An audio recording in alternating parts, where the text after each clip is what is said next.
Bill, how confident are you that we as a global community will deal with the next pandemic better? Well, there were a lot of people in 2015 after the Ebola epidemic who were talking about what needed to be done. And in this pandemic, the countries that had some exposure to SARS-CoV-1 were amongst the outliers.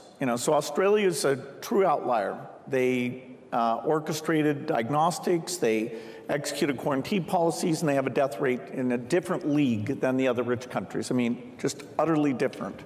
And everybody had the capability to do that. They, have less PCR machines than other rich countries. It wasn't something. They had more travelers coming in from China than other countries. So hopefully, given the so many negative things, not just the millions of deaths and the economic toll, but the lack of schooling, depression, overdose deaths. I mean, it's hard to make the entire list. As you say, for men, more men died. For women, more women had unacceptable burdens thrust onto them. So the cost of being ready for the next pandemic is not super large. It's not like climate change where, 10 trillion, 20 trillion, these are big numbers. A global surveillance capability would cost like $1 billion a year.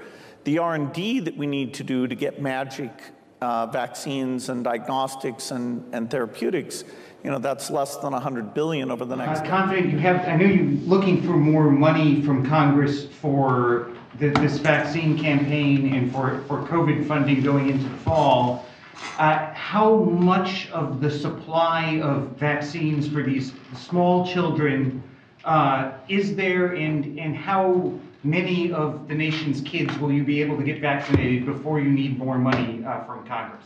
Well, we'll get through at least this year. We do need more money, but we don't just need more money for vaccines for children eventually.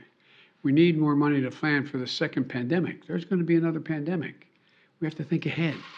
And that's not something the last outfit did very well. That's something we've been doing fairly well. That's why we need the money.